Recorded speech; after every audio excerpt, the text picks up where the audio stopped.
Midinfo, comme vous le savez, a pour objectif de vous permettre d'être au cœur de l'information. Et pour ce faire, nous allons directement au contact même de ceux qui ont un certain nombre d'éléments ou encore au cœur même de cette information sur le territoire national, mais aussi à l'étranger. Et justement, une affaire qui fait beaucoup couler d'encre et de salive et qui actuellement fait beaucoup de bruit sur la toile, c'est l'éventuelle présence de l'ex-présidente de la Cour constitutionnelle, Marie-Madeleine Buroncho. Et pour en parler, nous sommes en direct de Paris avec Jonas Moulanda, activiste, ancien journaliste. Nous allons sur place à Paris. Bonjour, Monsieur Moulanda. Bonjour. Nous sommes très heureux de vous recevoir sur les plateaux de TV+ Afrique en direct de Paris. Alors, depuis un certain temps, une information selon laquelle l'ancienne présidente de la Cour constitutionnelle, Madame Marie-Madeleine Buroncho, serait présentement en France, plus précisément à Paris. Pouvez-vous confirmer cette information ou que pouvez-vous nous dire par rapport à cela? Déjà, je tiens à préciser que je ne suis pas à Paris en ce moment, mais je suis parti de là-bas il y a quelques jours. Évidemment, Madame Mboronso est à Paris. Elle séjourne à Paris depuis plus d'une semaine déjà. Elle est à sa deuxième semaine à Paris. Elle était venue pour des raisons médicales et elle y est toujours en ce moment. Il y a des activistes naturellement qui cherchent à la rencontrer pour qu'elle rendre des comptes par rapport à ce qui s'est passé au Gabon. Vous savez qu'elle a été présidente de la Cour constitutionnelle pendant plus de 35 ans et tout ce qui est arrivé comme désordre juridique, elle a une part de responsabilité. Alors, qu'est-ce qui peut déranger en ce qui concerne la présence éventuelle justement de l'ex-présidente de la Cour constitutionnelle actuellement hors du territoire national? Pourquoi cette présence fait autant parler? Parce que tout simplement, le comité de la restauration des institutions, CTI, dirigé par le général Oligui, avait fait comprendre que Mme Mboronzo était à résidence surveillée comme tous les hiérarques et oligarques du régime d'Ali Bongo. Et si elle est en résidence surveillée, ça signifie qu'il y a une restriction au niveau de ses mouvements. Elle n'est pas libre de ses mouvements. Or, qu'est-ce qu'on constate? C'est que il y a des gens qui sont libres de leurs mouvements. Vous avez vu dernièrement, c'est l'ancien ministre des Eaux et Forêts, Lee White, qui est sorti du territoire. Alors, on se demande vraiment, est-ce que la justice est prête à aller jusqu'au bout de sa logique? Est-ce que les feux de la justice pourront éclairer jusqu'au bout de la rampe? Et là, moi, je suis très dubitatif. Très bien. Alors, certains oligarques gabonais seraient en France. Est-ce que vous aurez rencontré un certain nombre d'entre eux, certains anciens dignitaires du régime déchu? Non, pourquoi? Parce que mon statut de réfugié politique ne me permet pas d'être en contact. Vous savez, c'est le même régime qui continue, hein, qui s'est tout simplement régénéré. Et moi, en tant que réfugié politique, je n'ai pas le droit d'être en contact avec ce régime-là qui m'a contraint en exil. Mais ce que je sais, c'est qu'ils sont nombreux à Paris. Il y a le cas, par exemple, le cas de l'actuel ministre des Mines de la Transition, Hervé Paty Kopianga, qui séjourne à Paris depuis la semaine dernière et qui resterait jusqu'au milieu de la semaine. Mais j'ai des informations très sûres, à se de sources d'informations fiables. Vous avez dit tout à l'heure, ancien journaliste, non, je reste journaliste. Donc j'ai toujours mes réflexes professionnels qui me permettent donc de savoir le mouvement des uns et des autres. Très bien. Alors, est-ce que vous avez, vous, au niveau de la diaspora, quel rapport avez-vous avec l'afflux de ces anciens dignitaires? Quel regard portez-vous sur leur forte présence sur le territoire français éventuellement? Bon, nous insistons, nous appuyons sur la chanterelle en disant que ces hommes sont responsables, sont comptables de la situation du Gabon actuel, de la dégaine actuelle. Et en tant que tels, ils se doivent de fournir des explications à la justice. Et le CTRI nous a fait comprendre que tout le monde était à résidence surveillée. Et nous, ce qu'on souhaite, c'est que la justice fasse son travail. On ne veut pas nous dire ici que les actes qu'ils ont commis, les crimes, que ce soit les crimes économiques ou les crimes de sang, sont déjà prescrits. Non, vous savez qu'en matière des crimes conformément à l'article 18 du Code de procédure pénale, sauf en ce qui concerne ceux déclarés imprescriptibles par la loi.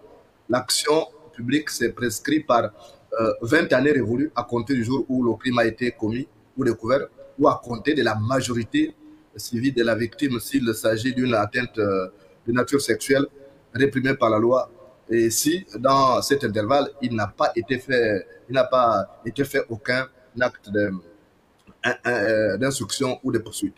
Donc les faits tiennent encore, il n'y a pas de prescription, donc on ne comprend pas se laisser aller, qui permet à ces gens de partir et revenir. Parce que quand ils partent, ils peuvent ne plus rentrer au Gabon.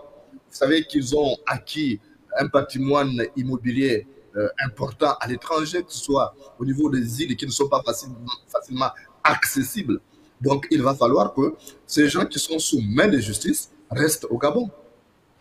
Pensez-vous que les pays de l'Union européenne, pour parler précisément de là où vous êtes présentement, que ce soit la France ou les autres, jouent clairement franc jeu avec le Gabon lorsqu'on sait qu'ils ont justement ces anciens dignitaires du pays la possibilité, sinon la facilité de se retrouver dans ces pays. Le départ un peu à l'anglaise de l'ancien président, de l'ancien ministre des Eaux et Forêts, pas de réaction du pays qui l'a reçu. Est-ce que ces pays, selon vous, vous qui êtes à la diaspora, quel rapport ou bien quel regard vous portez sur l'attitude de ces pays? Est-ce que vous pensez qu'ils jouent franc jeu?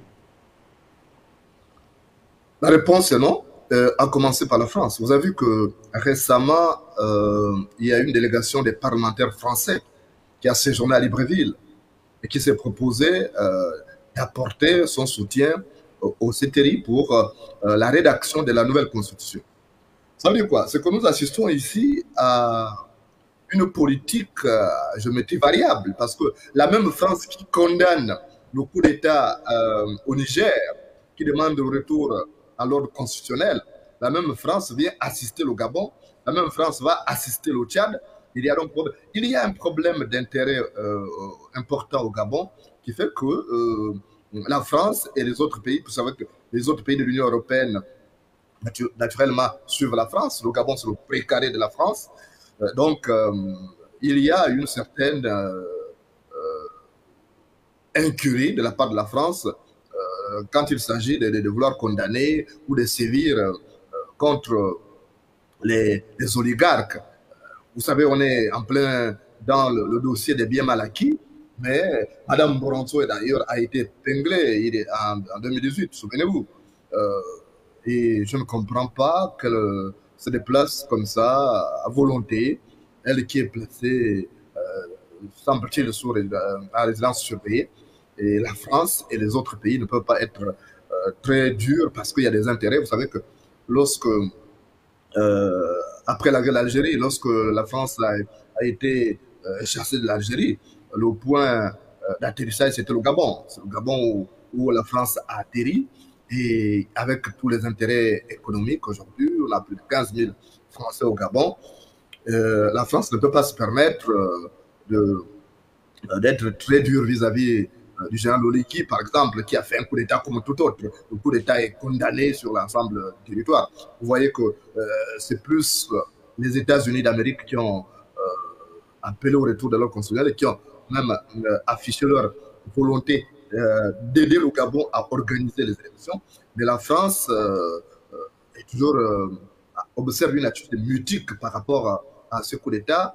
L'ambassadeur va de temps en temps rencontrer le CTRI, notamment le général Brice Oligui. Certes, au début, il y avait une petite pression qui consistait à demander au général Oligui d'organiser les élections dans un délai relativement court, mais ce dernier répond qu'il a tout le temps, qu'on n'a pas à lui mettre la pression.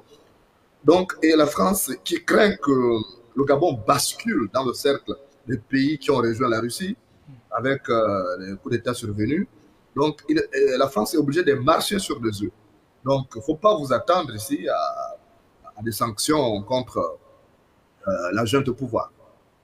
Justement, Jonas Moulanda ne quittez surtout pas. Nous avons juste signalé à ceux que nous sommes aussi en direct, toujours à Paris. Et cette fois-ci, nous sommes avec Monsieur Gilles Gilbert Ibier, journaliste indépendant, vous êtes présentement en France, vous allez pouvoir intervenir sur la question de l'affaire Sotrader qui est aussi défraie la chronique et fait beaucoup couler d'encre de salive, tant c'est une affaire assez sensible. Donc nous aurons l'occasion de revenir avec vous dans quelques instants. Alors, donc, Jonas Moulanda, en parlant de géométrie variable dans les mesures prises ou encore l'attitude des États, mais nous revenons cette fois-ci au Gabon. Est-ce que vous pensez qu'il y a une politique, une justice à deux vitesses lorsqu'on voit que certains sont assignés à résidence et que d'autres peuvent faire des navettes entre le Gabon et, pour prendre le cas par exemple de la France, est-ce que vous pensez que dans la gestion même de cette phase dans laquelle nous sommes, celle de la transition, il y aura une politique à géométrie, une justice à géométrie variable? Elle y est déjà. Elle y est déjà parce qu'il y a ces hiérarques qui sont libres de leur mouvement, ils ont leur téléphone, ils se déplacent, ils baguenodent à travers le pays et même à l'étranger. Donc on ne peut pas dire que...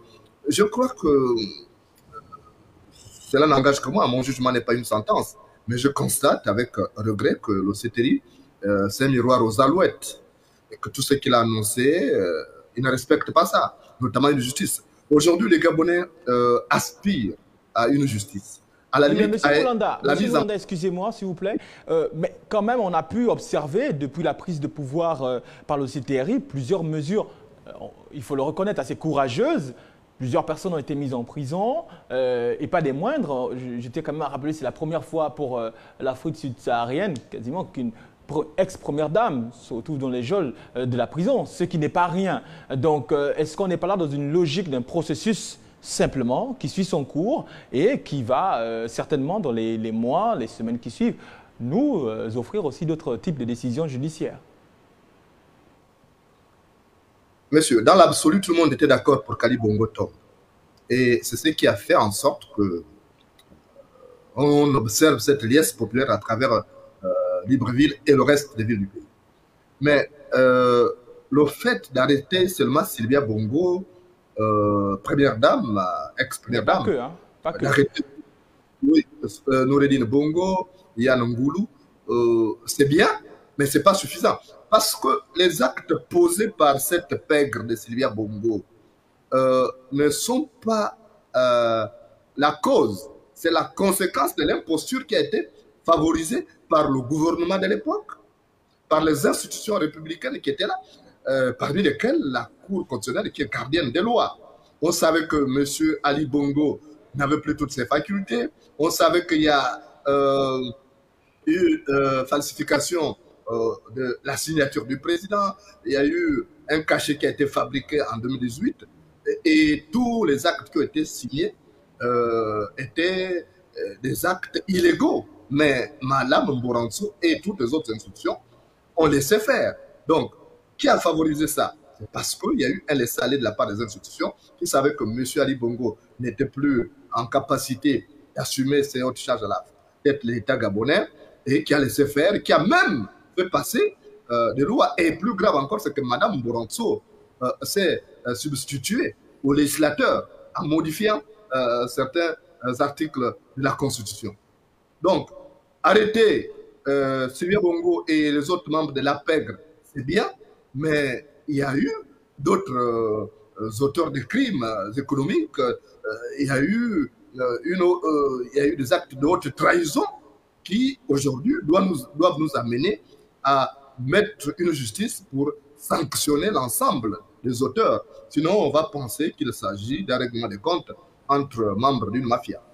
Mais M. Moulanda, certains pensent que l'approche que vous avez, que ce soit au niveau de la diaspora ou d'autres acteurs de la société gabonaise, ce sera une sorte de chasse aux sorcières qui ne sera pas forcément fondée sur des faits, mais beaucoup plus sur des spéculations. Que répondez-vous à cela?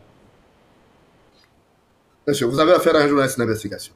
J'ai travaillé au Gabon pendant des années.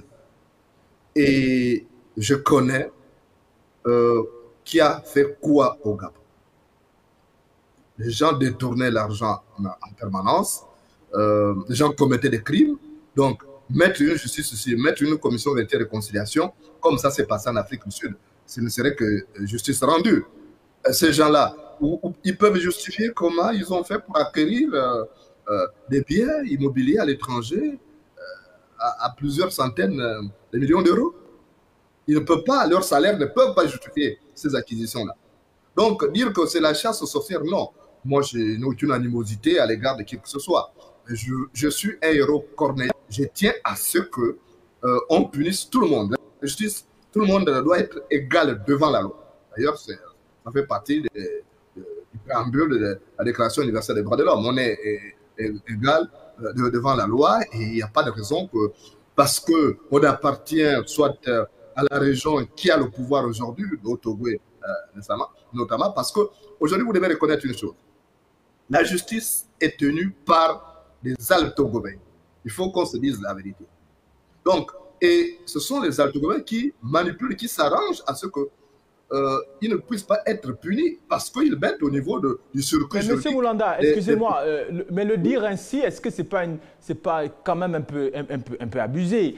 Dire que la justice est entre les mains des Alto-Gobains, est-ce que ce n'est pas un peu un excès de langage?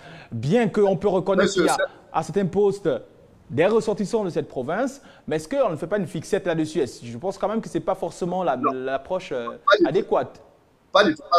C'est Madame Mboranso et l'ancien président de la Cour des comptes qui organisait tous les conseils de la magistrature. Donc, ils plaçaient des personnes qui pouvaient œuvrer pour leur protection. Ça, c'est un secret de polichinelle, messieurs. Nous sommes journalistes. On n'est pas là pour faire plaisir à qui que ce soit. Je vous dis des choses que vous pouvez vérifier. Monsieur Ngoulakia était toujours là et vous voyez qu'il a même été promu au niveau des instances judiciaires, à la haute instance judiciaire, pour pouvoir continuer à manager et mettre des personnes qui peuvent œuvrer justement pour leur disculpation. Donc, c'est ce qu'on veut, une nouvelle république. Et dans la nouvelle république qu'on veut, j'espère que M. Oligui posera les jalons de cette nouvelle république. On veut que chacun réponde de ses actes, quelles que soient ses origines provinciales, parce que le Gabon doit être un état de droit. Oui. Alors, est-ce que, et là encore une fois de plus, une partie de l'opinion estime qu'il y a quand même une forme d'impatience. On sait, et vous qui êtes en Occident, vous êtes encore mieux placé pour le savoir, un procès, ça prend du temps. Ça peut prendre 1 an, il y a des procès de 5 ans, 10 ans pour certains, dans certains cas de figure.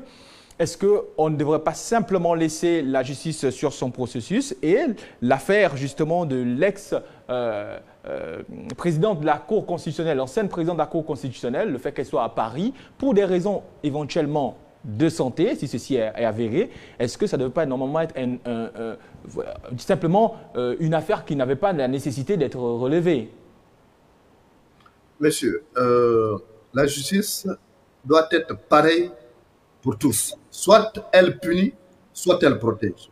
Vous ne pouvez pas mettre certains en prison, vous les envoyez au militaire et vous laissez d'autres à résidence surveillée avec cette possibilité de s'émouvoir à volonté, quitte à brandir des arguties de santé. Parce que à partir du moment, quelle est la garantie que nous avons aujourd'hui, par exemple, pour nous dire que M. Lee White va revenir au Gabon? Vous savez, on dit au village que la chèvre qui s'échappe, qui s'évade, ne retourne pas dans l'enclos.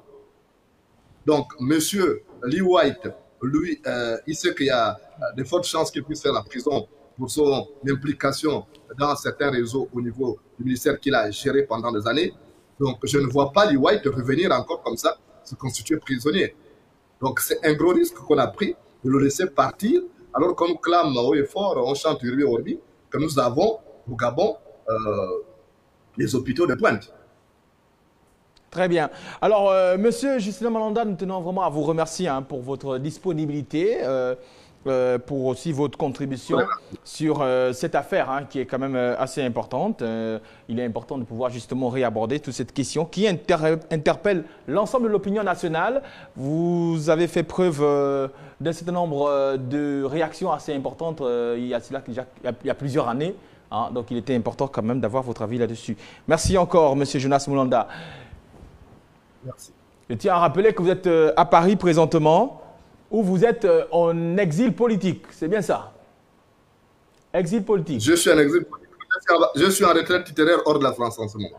Bon, vous n'êtes pas encore revenu pour la constitution du Gabon, c'est pas maintenant. On aura l'occasion certainement d'aborder ça prochainement, M. Boulanda. La constitution, je viendrai, ne vous en faites pas. Je viendrai au Gabon, ne vous en faites pas. Voilà. Nous aborderons justement pourquoi M. Boulanda n'est pas encore de retour. Alors, nous allons aller, cette fois-ci, nous revenons à Libreville. Bah, nous sommes, mais vous et nous ensemble, nous retournons cette fois-ci à Libreville avec Jessica Onchoa. Jessica, Jessica, tu es à côté